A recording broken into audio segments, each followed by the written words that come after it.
That dream when you're in your underwear in front of a classroom. And then you wake up and you're relieved because it's not real. I'm 17 and that is my day every single day. I live in Etobicoke where boredom was invented and perfected. But I harbor a secret dream. And that dream is nurtured every day in the library. Yes, I know. But every day in the library, I take out books and I sit there quietly all by myself and I read about beat poets. Yes, I know. I read about beat poets and all these amazing people and how they're friends and how they stay out late and they talk to each other about ideas and they're close and they really connect with each other. And it seems magic, like they really know how to live, like they know how to get to the truth of each other. Because I'm very innocent and I don't really know how drugs work yet. But I know if I work hard enough, and if I look hard enough, eventually I can find it. It's my personal treasure. It's my Oz. It's my everything. One day I will find it. One day adulthood will be in a quiet room with the most amazing people in the world, and we'll connect and we'll talk and we'll understand the world in a different way. And I will escape Etobicoke. It's a few years ago, and one day I wander into a room. I've been doing stand-up for a while, and it seemed like it would be great. I get to sit or stand or whatever I do, and I talk to people and they listen to me. The reality is 8 comics at the back will talk about who they're fucking and pay no attention to me whatsoever. Because oddly enough, my ideas on cats and Gloria Steinem aren't really doing it. One day I wander into the wrong room and I discover storytelling. People who at least pretend to listen about my ideas of cats and Gloria Steinem.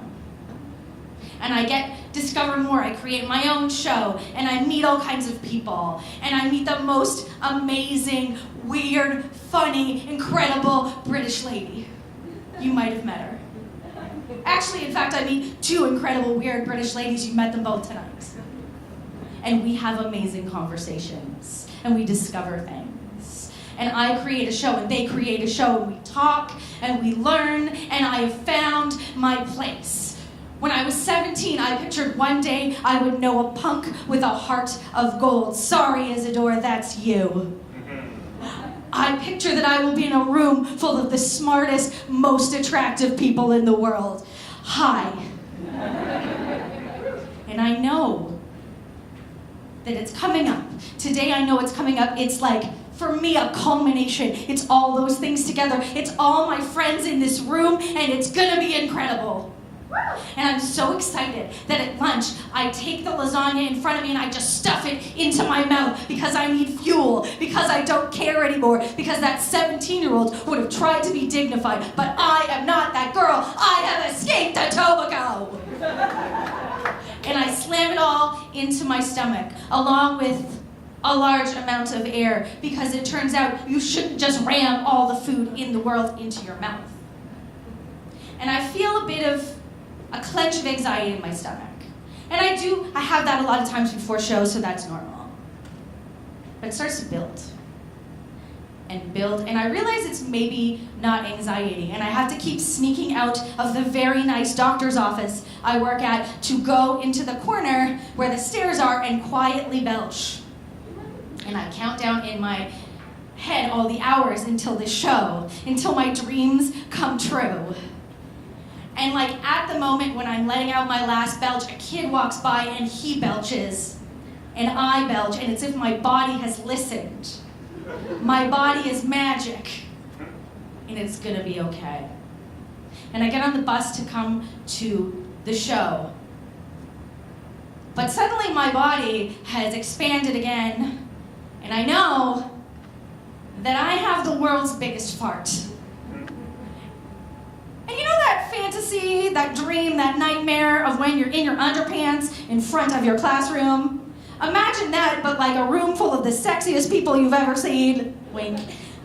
Talk to me after the show. And all the people you admire all in one room. And the bus gets closer and closer to the venue. And the streets are announced. And I hear Dewson Street. And I go, no, Bonnie, this time don't listen. And suddenly my friend Kate turns to me and goes, oh my God, it's so good to see you.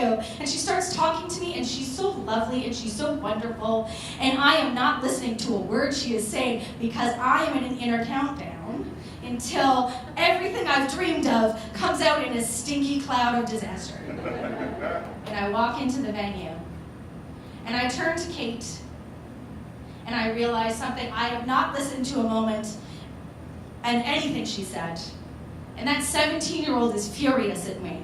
She's in the back of my head, and she's, God damn it, reciting terrible poems that she's written about Allen Ginsberg. And I can't let her down. So I turn to Kate, and I say the truth. I haven't really listened to a word you said. I have like a fart right here that I have to let go of. Because connection and intimacy, it looks different to a lot of people. And so do dreams. And so does truth. So, thanks.